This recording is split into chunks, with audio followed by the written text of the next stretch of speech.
Welcome to Network Marketing Pro. My name is Eric Worre, and I'm here today with $1 million earner, Adam Green. Adam, how are you? Really good. Thanks for having me, Eric. It's my pleasure. And you flew in here from where? Red Deer, Alberta, Canada. Red Deer, Alberta, Canada. I told you before we started this interview that I've had more fun with my friends in Canada than any place on earth. All the different countries I've been around, the people in Canada know how to have a lot of fun, right? I like to think so. I'm glad that we got that spot in your heart. Yeah, that's it's an absolute fact. Tell me how old you are. 26. 26 years old. And you got started in this profession at what age? I dabbled as a hobby for a few years, and I went full-time at 22, so just over 4 years ago, almost exactly. Full-time at 22. And before we get into your network marketing journey, your story, talk to me about growing up. What was it like for you as a kid growing up? What were your hopes and dreams? What were your influences growing up? My parents, probably my biggest influence. They made the decision early on they won't have a parent at home all the time. So my mom was the working professional. She was a physiotherapist and acupuncturist. So my dad was a stay-at-home dad with myself, my 3 siblings. And I just, I always looked up to him for, taking that role, and I didn't realize that was maybe a different role than other dads had all the time, but he ran the back end of the business. And so we had entrepreneurship, I guess, in our family from a traditional business sense, because I saw them running their own schedules and owning their business. But I still probably had the mindset of I had good grades in school, and I was encouraged to go to college and go that route to get my best hope at a good future. Right. So you do you have brothers or sisters? Older brother, younger sister. Okay, 2 brothers and a sister. How about them? And they're growing up. Do they have the same kind of aspirations as you did? Yeah. I think we got a smart family. Both my brothers are engineers. My sister went to same college, same program I did in kinesiology, and has a health and wellness background as well. So we've all done our time through the post-secondary system, some more than less. My sister and I did 2 years. My brothers did 5. Right. Okay, so you get out of high school and you go to a couple years of college, and then what happens? What was the next step for you? I went straight from college right into the workforce. I started working as a personal trainer, and I was planning on doing a 3rd year of college, but I decided to buy a house instead. So the deposit for tuition was due the same day as the deposit for a down payment, and I had a decision to make. I went with the down payment and just started working, which looking back I'm quite happy with that decision. So I started working as a personal trainer, and I loved helping people and being part of that journey, but I also realized that it probably wasn't the best or the ideal long-term plan for me. I was making $25,000 to $30,000 a year, split shifts, early mornings, late nights. Basically, when someone else isn't working, I was working. So I had enough foresight in my early 20s to be open-minded to looking at other ways to earn an income, which is kind of what led me towards network marketing. Yeah, I see a lot of people that get involved in personal training, the fitness world. Yep. And they're a little bit trapped by their passion. Yes. They're so passionate about it, they do it for free, and they end up practically doing it for free.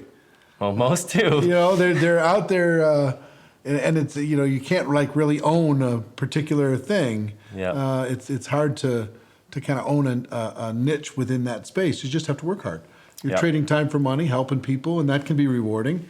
But as you said, it can also, for somebody with bigger goals and bigger dreams, it can be a little bit limiting. Yep. So you were open-minded. So that caused you to take a look. To start looking. Yep. Now, were you actively looking, or just were you open if someone was going to share something with you? I was actively looking after I was introduced to a network marketing opportunity meeting. A friend from high school we got together over Christmas, said, come take a look. I don't know exactly what he said, but I went to support and just take a look. I didn't really know what I was looking at. You're just being a good friend. Yeah, and it was very intriguing, and I was interested. I went to a few other meetings, but I decided I didn't want to go that route, so my interest was perked, and then I began shopping. So I went to a few different meetings, and... So what, did you just, the product wasn't for you or something? Yeah, Okay. I just didn't buy into the whole picture, and I just grew up my parents, they taught me, like, if you're not all in, then it's not worth being 95% or 99%. So I wanted to be all in on something. So I started shopping, started looking at a couple different events, meetings, companies, and nothing really fit, but I was still excited about the opportunity. So at every meeting, I was ready to buy the big kit. Right. But I never did. I always just slept on a little bit and kept looking for something that ideally fit. And through that, I came to the realization very quickly that, so I grew up around network marketing products, but I didn't know it was really network marketing. My parents weren't builders when I was growing up. And so once I started looking, they, specifically my mom was not exactly super thrilled with the direction I was going, because she's thinking, if you want to do network marketing, you should be, partnered with us, and you grew up around this stuff. But I see. But because I never seen it as a network marketing opportunity, I just saw products, and I didn't really know. I was not exactly interested. And as you and I both know, however we're introduced to something is how we think, we have to do it as well. So I saw my mom as a practitioner in a clinical practice. It didn't fit for me as a young guy, so I just began looking for where I could fit.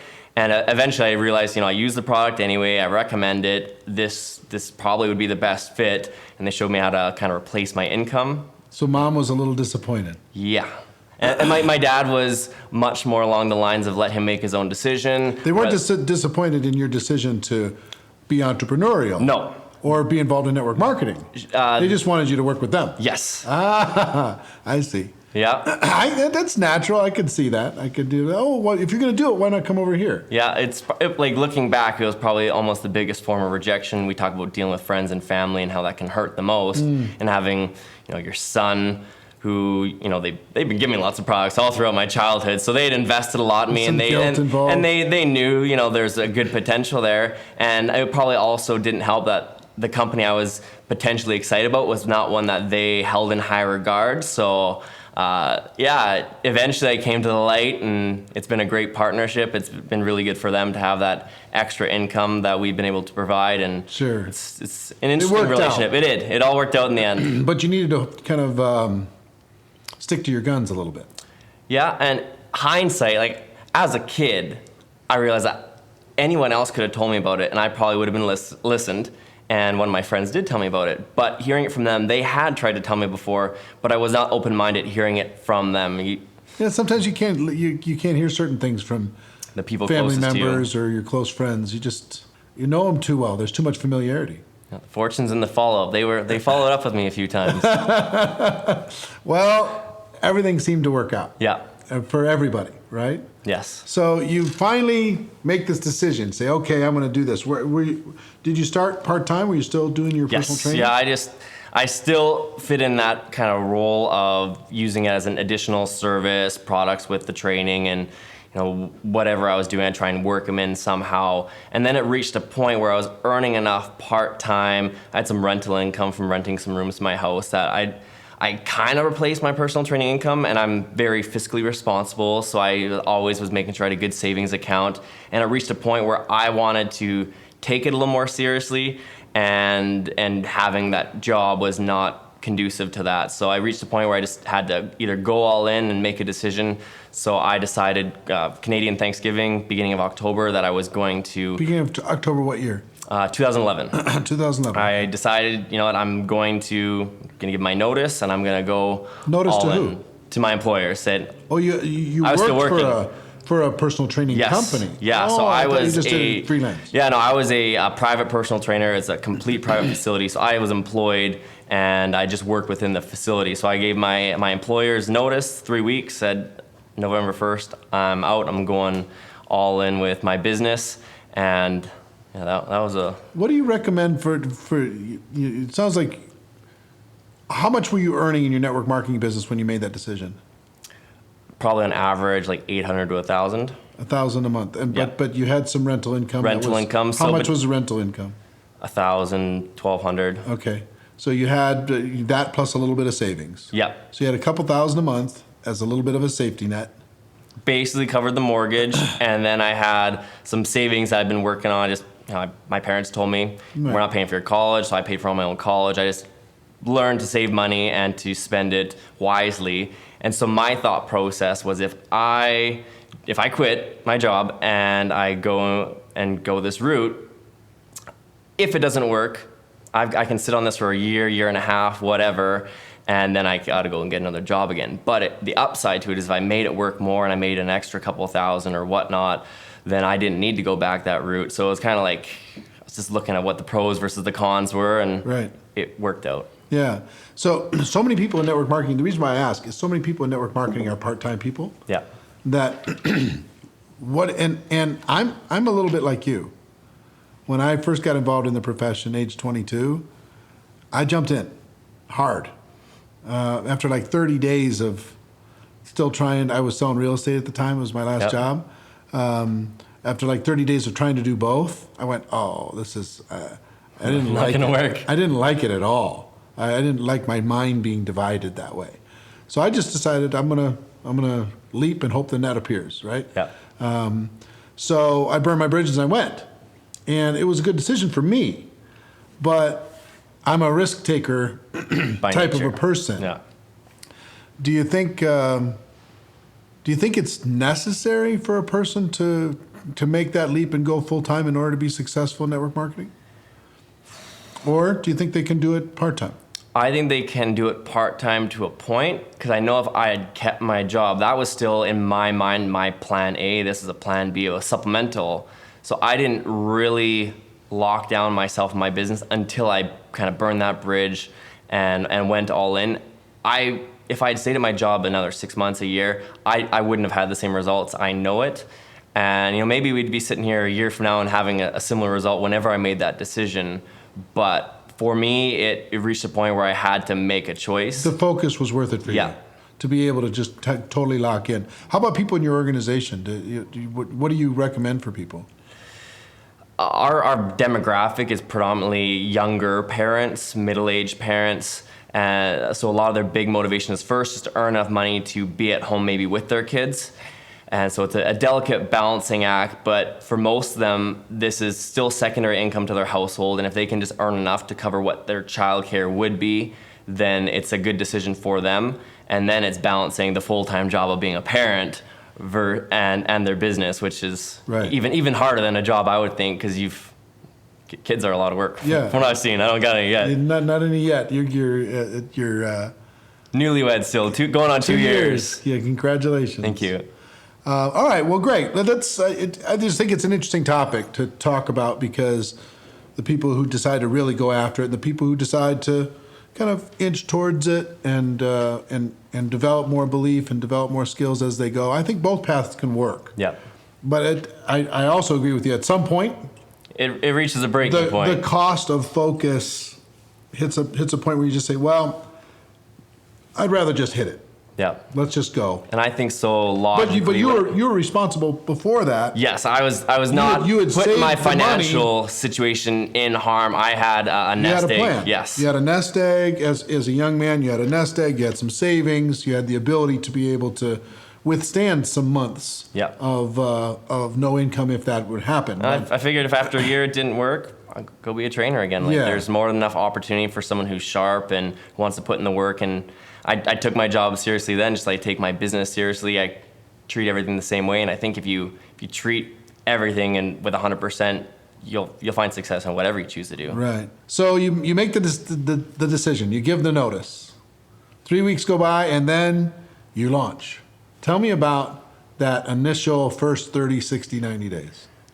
Probably actually anticlimactic, because I went from having somebody dictate my schedule and having that control to diving in full time to me being the boss, which was a very interesting adjustment that I don't think you ever really get over. You're used to somebody telling you where to be What and to what do to do. exactly. So when you're managing everything yourself, it was really easy to either put something off or procrastinate a little bit. So I'd say for the first 2 months, I was more unemployed than an entrepreneur, maybe. And then January comes around, it's more of the New Year's resolution. I'm gonna really hammer in. And so I just tried to be active. So I did anything possible to get some exposure in the marketplace.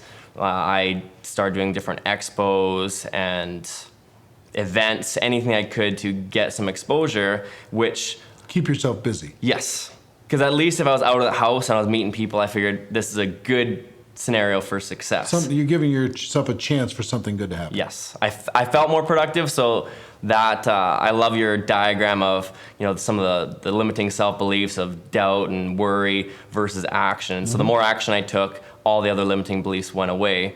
And I did an event in January, and it was a mom and baby expo, which was well out of my comfort zone.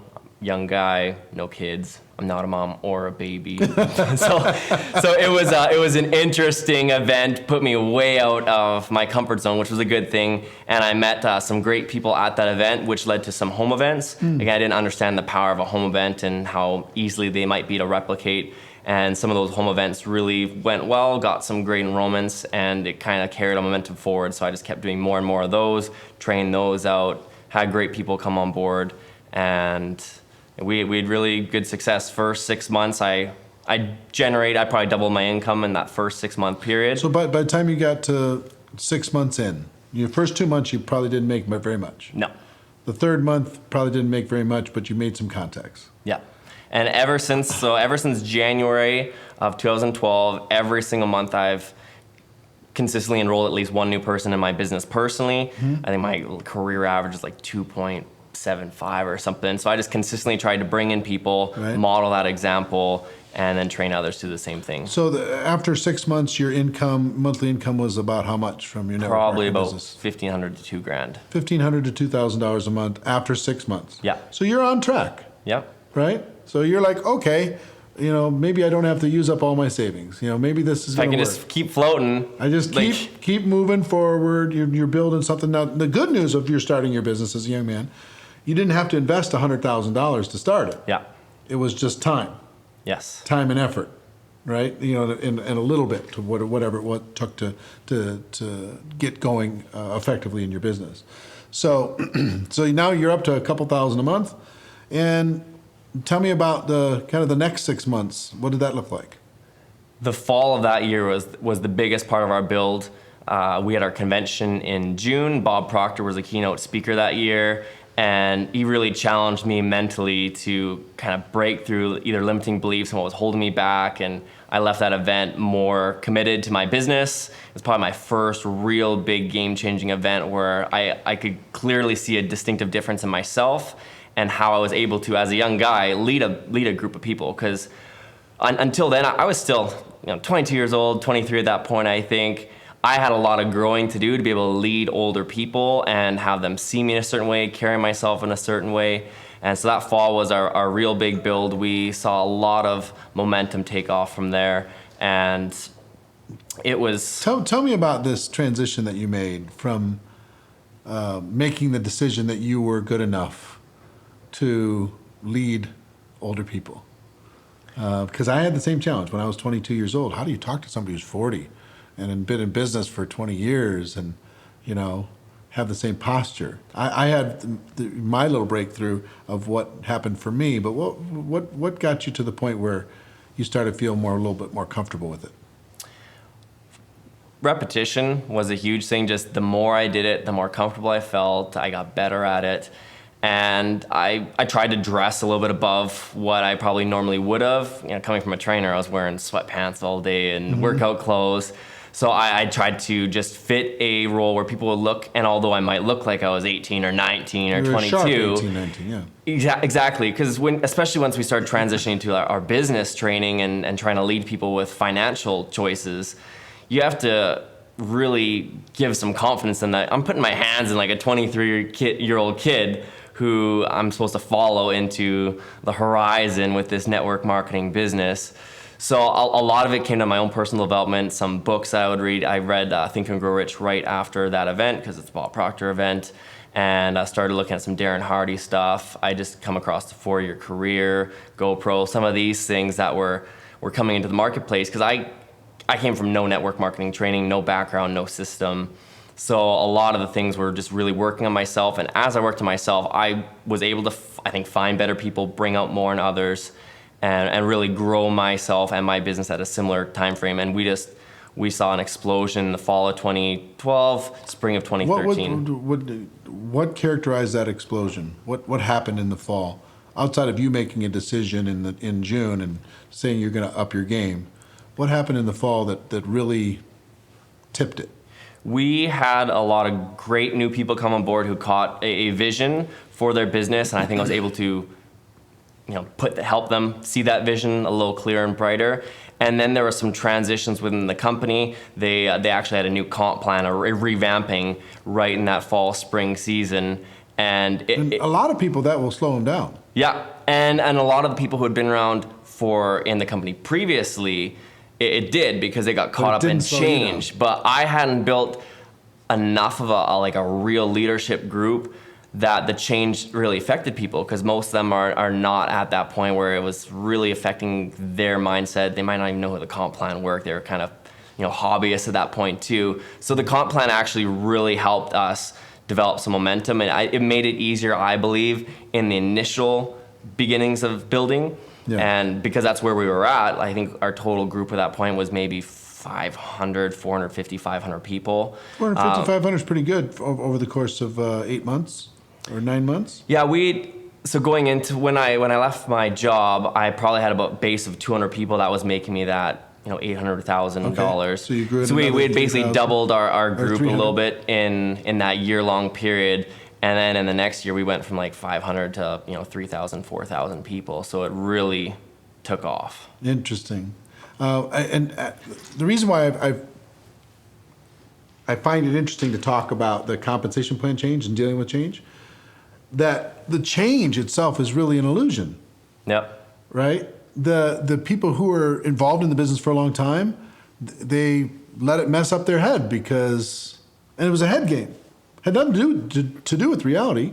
Products the same exact compensation plan you guys had, but because you didn't have all that baggage in your mind, you could move forward with a lot of excitement. And you used it as a leap forward, and other people were complaining it was slowing them down. Yep. So anybody out there that's dealing with a compensation plan change, just understand it's your mindset that's going to determine what the acceleration is going to be or the deceleration is going to be. Yeah. The mindset of you and your team and the leadership. The other thing that I'll just comment before we move on the young person thing is I had to reframe my brain. I'll tell you how I did it at 22. One, instead of being just a young kid, I tried to think of myself as a whiz kid. Like a young Bill Gates or whatever. You know what I mean? No, I'm like you. You want to get around me because I can see where this thing is going to go, and I've got the energy to be able to make it happen. Okay. So that was one part of where I tricked my mind, instead of just this inexperienced kid. I know I was a whiz kid, and the second was I learned to act like the most confident people I knew. I carried myself like they did. Mm-hmm. I used the words that they used when they talked to prospects. So I copied what they did, and I said what they said, and I got the results of that they got. If I did it with enough confidence, people looked at me as a whiz kid, and I was like, oh. I'm the whiz kid. I'm the whiz kid. Off we go. So anyway, it worked for me because I was super insecure at the beginning. I just, person would roll their eyes and pat me on the head and say, that's a cute little thing you got going, kid. That would crush me at the very beginning, but then eventually, nah. I'm like, hey, listen, I learned to say to 40-year-olds, I know you're not happy. I know you're not. You can pretend that you just love your career. I know you're not. I know you want something more in your life. I know you want something better in your life. Well, why not explore? If not this, explore something. Yeah. Find something that's going to light your fire, because I know working in that cubicle isn't doing it. So some of them would get offended, like, who do you think you are? And I'm like, well, I'm just a guy who sees stuff. Yeah. And they're like, okay, so pretty soon we'd have a reasonable conversation. All right, so you're at like 500 by that fall, and then all of a sudden you kick it into another gear. What was some of the defining factors over the course of that next year that helped you take it from 500 to 4,000? Our activity level went up. You do more, you get more. So you just kept that discipline of staying active. Yes. So that was a really good kind of early habit for you. Yep. Whatever you're going to do, just stay active. Get out of the house. It's easier to keep going than to stop and start and stop and start. I just tried to keep going and knew that persistence would Keep hopefully pay moving, off. teach other people to do the same thing. Just go meet people wherever you can, teach other people to do the same thing. Good things will happen. Yes. All right. And the leadership that we've been building at that point was really starting to grow into their own. They started seeing it even more as their own business, not mine. And I can't say enough about my people. They became some of my greatest friends, and working with them and helping them build a better financial future for themselves was super rewarding. And we just had a lot of people who decided that they were going to treat their business seriously, much like a decision I had made earlier, but they were making those decisions in their business, and we've got a lot of people really making those decisions. It was just creating a phenomenal momentum for us moving forward, and there was a lot of rank advancements throughout time, and I think rank advancements drive excitement. People see that social belief. In that time frame from June of 2012, where we were at the convention, to the next convention, I had rank advanced 3 times to diamond in the comp plan. So that was a really big deal. It made me the youngest. So from the first one. Bob Proctor, thing that lit you up, to the second one, you're now 23? 3. Maybe it was 23, 24. Something like that. Something like that. That next conference, you went to... Diamond level. Is that the top? It was a second from the top. Second from the top position in the company. Yep. Was that a big deal? It was. They gave me a keynote spot in the leadership session, and it was a real big deal. I was youngest person, I think the only person under 30 or 35 at that point. So it was a real big shift over, and no one had really done that before at that point, jumping that many ranks at once. And so there was a lot of excitement, energy. Maybe people were excited about being part of that as well. And what was it like? What was that keynote like? Well, looking back, it was a little shaky. But I grew through that process. Every time I get up on stage, I grow a little more. And I was just excited to be up there. I think it was 15 minutes. I probably don't remember much of what I said unless I rewatched it, because I blanked right out. But it was so cool to go from being in the crowd, looking up on stage a year prior. And I think one of the things Bob Proctor was saying was, who's going to be a diamond next year? Stand up, be excited. And everyone was excited. And I think he said something like, well, most of you aren't going to do it. You're going to leave here and you're not going to take that same energy forward. And I challenge you to be the person to come back and do it. So that was my goal, was to come back at that rank. And I went and I collected the different neck lanyards you get at these conventions. And so I collected the lanyards of every rank above, and he had these goal cards. And so I stuck the date and time that I wanted to hit each rank, and I stuck them up in my wall at home. And so I was constantly, envisioning the date, the rank. Within 3 months, I jumped rank. It was every 3 to 4 months I had popped a new rank, and a lot of new members in our team. Did you hit it on the timeline that you had put out, or every month? Really? Yeah. You didn't miss one. Everyone was right on the number. Yeah. So it was 11 months total, because it was June to June. I've never done that. Yeah, well, I've missed a few since, and it's funny because prior to that, epiphany, because it was real scary for me to put those big goals out there, and I didn't just put them out there, but I told a lot of people. I got pictures in the chairs of the different ranks, and I did some posts and said, here's the date, here's when I want to do it, here's my why behind it. Previous to that, I'd What written was your down why behind it? Each rank, there's incentive trips and such, and so one of the next rank got you a free trip to South America, and there was an academy down there, like a private school, and so I'd sponsored a child down there, and so I said, once I hit this rank, then I get to go and actually meet the kid that I've been sponsoring, and so when that happened, I took a picture with the kid that I had on my wall at home, and said, I'm coming back down here, and here's my next one for platinum, and all these new ranks. And I knew that the more I believed in myself and was able to kind of declare those goals, that I was leading a path that others were going to follow, and it just made them, I think, a little braver or whatnot through it. But it was a real massive period of growth and action. And previous to that event, I had laid out goals for every single rank in the comp plan to the very top.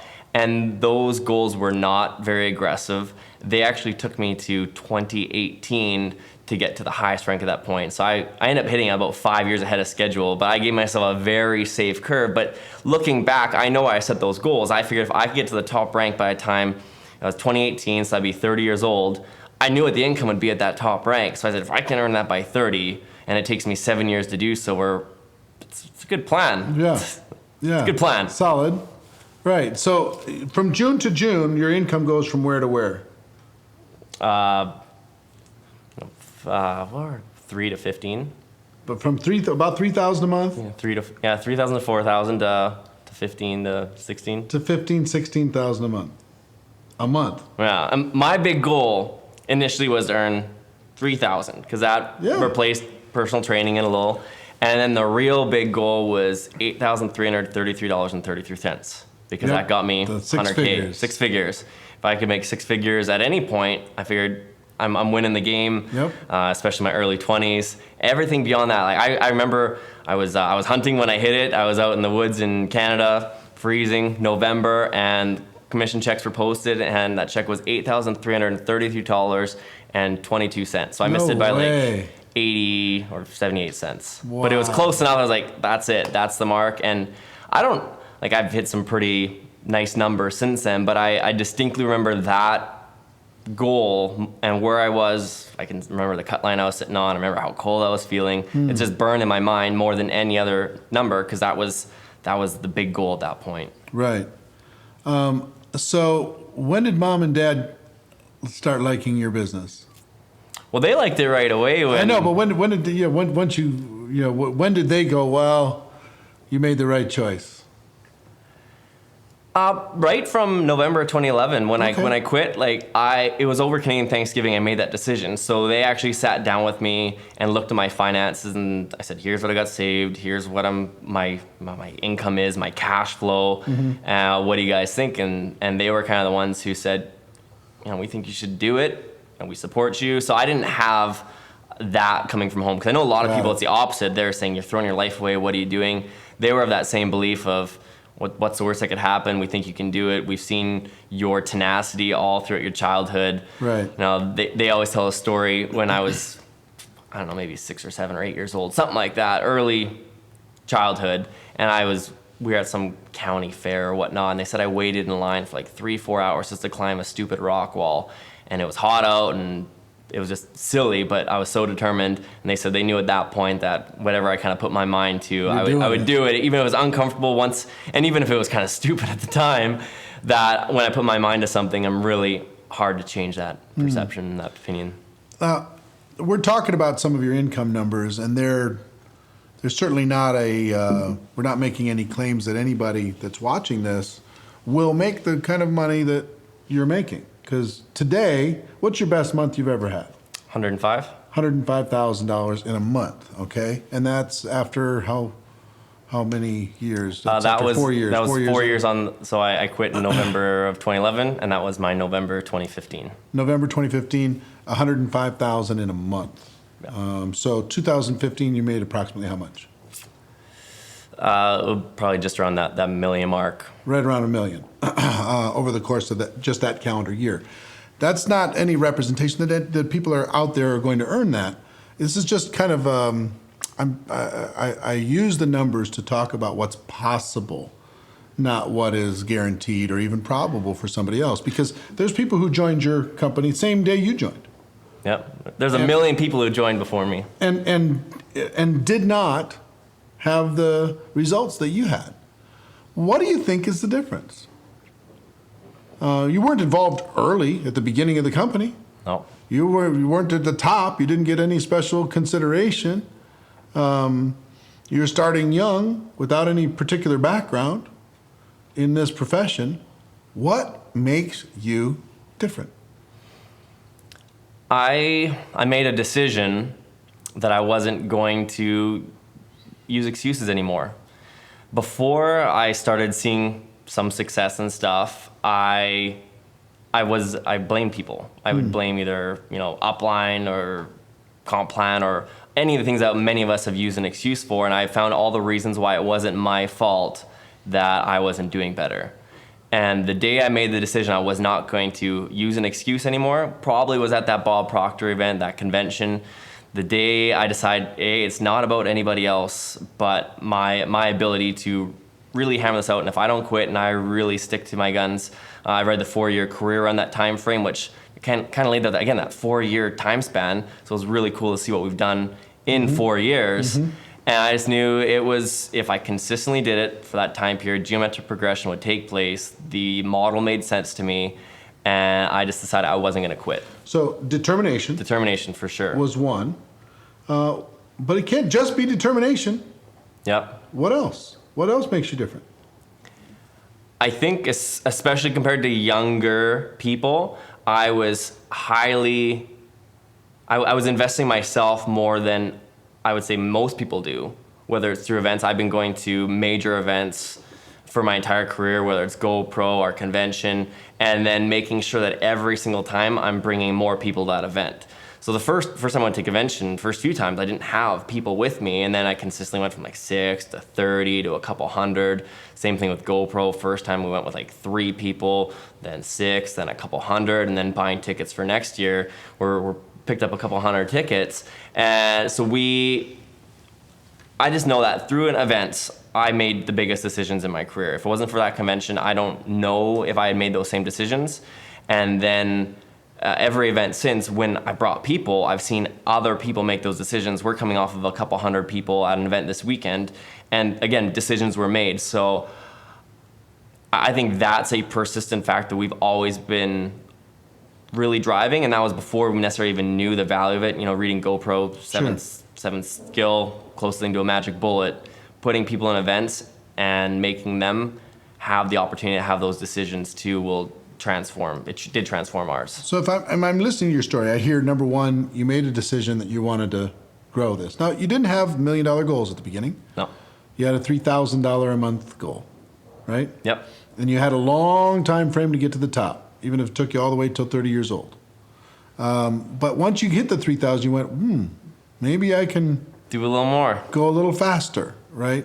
So one was making the decision to start. Another was keeping active, always keeping active.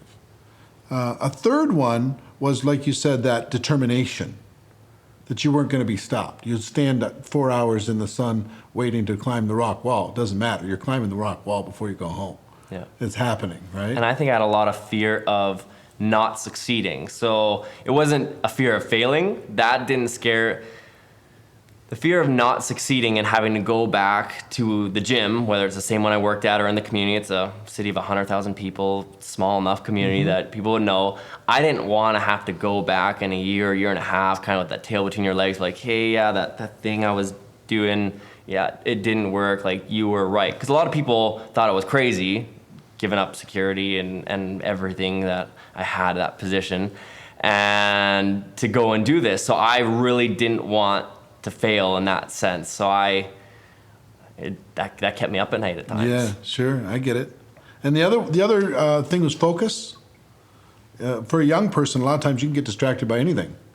You know, look at this, look at this, look at this, and all your friends pulling you in 1,000 different directions. You were focused. Yeah. You know, your ambition kept you totally focused to your purpose.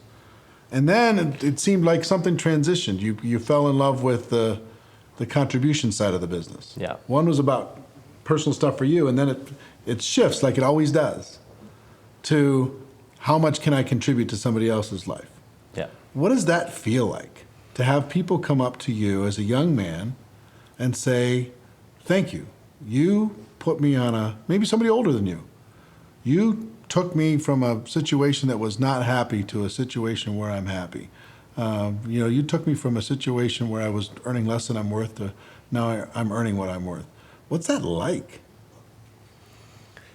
It's hard to put in words, especially when the demographic that I've worked with a lot is people who want to be at home with their families. And I had that opportunity as a kid. You know, I have my dad at home with us all the time, but there's financial decisions that were made to have that flexibility and freedom at home with that.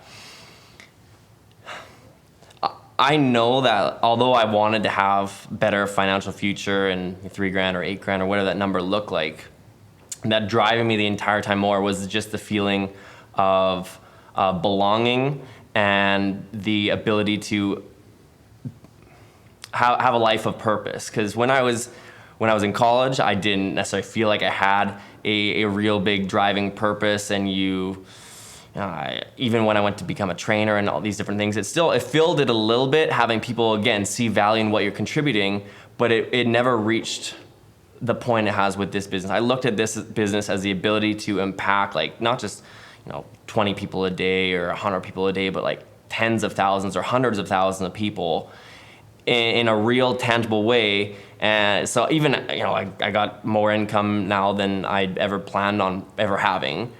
But I feel like I want to work harder now than I ever have before, because I know that the ability to help people has been amplified. It's at a whole new level. If greater income comes from it, great.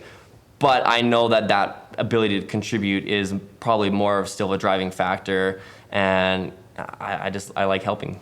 Yeah. So you had this goal to be able to hit this where you're at now at age 30. Yeah. And you hit it at age 26. What's your goal now for 30? Well, it's been hard to set some of those goals, because that was like an 8-year plan at that point, and it was an easy goal to set in the sense that it was already structured. We don't have a higher rank currently, and it's really easy to say my goal is to help other people at that high rank, which that is part of it. But I just want to consistently see our business perform at above what they do on an annual basis. I want to grow, but I also want at 30, I would love to have like thousands of people in a scenario where they're financially better off. And if all of them at some point are saying, something you said, whether it was a book you wrote or an event you spoke a keynote at, or you came out here and you just looked at me different or treated me different, and now I'm where I'm at because of it. And I've had the opportunity of seeing, you have something like that with GoPro, and in the coaching I've done with Richard Brook, and seeing people have that, when you have that stage, mm-hmm. and just being able to pick up the phone and call somebody and do something for them, it's super cool. Yeah. You wrote a book. Yeah. What's the title of the book? 25 to Life. 25 to Life. What would a person expect to be able to learn from that book? I tried to fill the niche of a millennial, a young entrepreneur by writing it. It is a belief building tool. I want people to read it and make a decision to take a look at this business a lot more seriously. I think because I'm younger and I've had just less time around, maybe less scars or wounds, that a lot of people would read and go, well, honestly, if this kid can do it, then I think I've got a pretty good chance at making it happen on my own. I wrote it completely generic because I wanted people to be able to share that story, and really it's a gap. I don't know of a lot of millennials under 30 who have something like that in place. And as a title, 25 to Life, the visual picture is a life sentence. You're yes. spending life behind bars in jail, and that is what we think as a society is the worst thing that we can get. And I kind of viewed my lifetime employment as being kind of a sentence. Like, it's what we succumb to. We don't think there's any other way. We just put in the time with the hopes of getting out in a decent financial setting for retirement. And I made different decisions at 21, 22 years old that allowed me to escape my life sentence. And at 25 years old, was able to have a new meaning to 25 to Life, where I've got the ability to influence and empower and help people in a way that was never possible before. And it's Richard helped me put it together. Sure. And he said, especially if you're trying to reach out to younger people, you need to make it short. So the thing is, short. Yeah. It's nice to mail because it's light, but people can read it in 30, 40 minutes in a parking lot while they're waiting to pick up their kid from dance.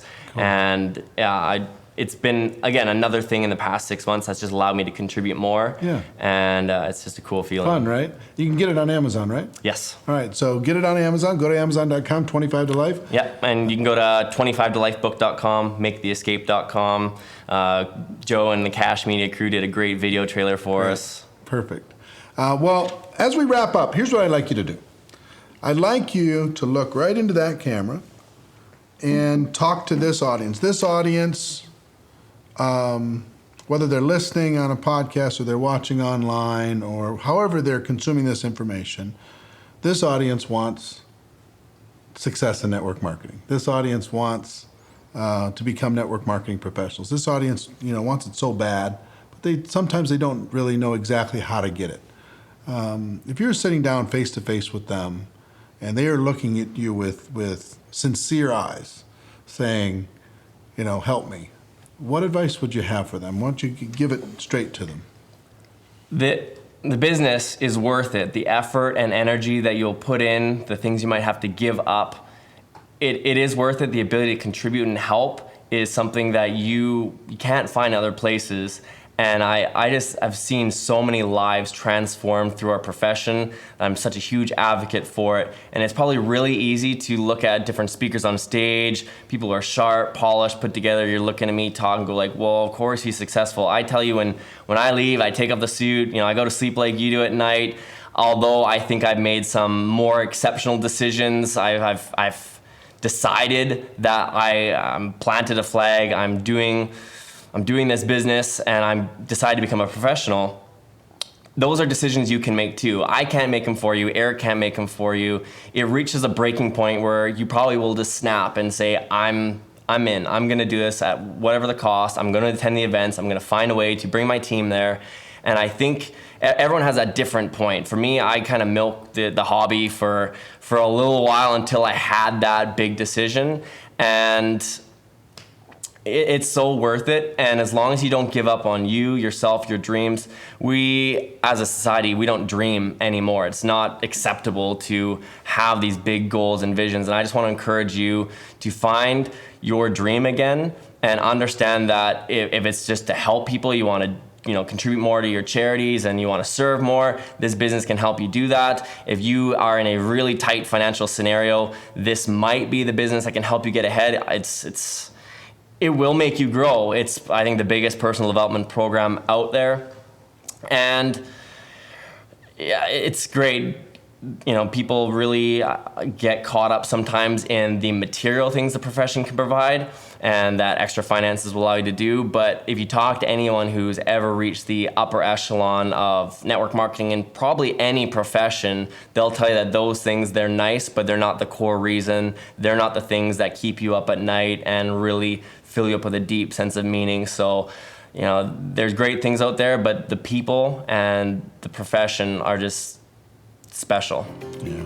Well, thank you so much. I appreciate you paying it forward, investing into the lives of other people as you've been doing for the last 4 years and you're going to continue to do moving into the future. It's a privilege to know you, see you at this stage, watch you help millions of people around the world. That's our show, ladies and gentlemen. Hope you got value. And ladies and gentlemen, our wish for you is that you decide to become a network marketing professional, that you decide to go pro, because it is a stone cold fact that we do have a better way. Now let's go tell the world. Everybody have a great day, and I'll see you next time. Take care. Bye-bye.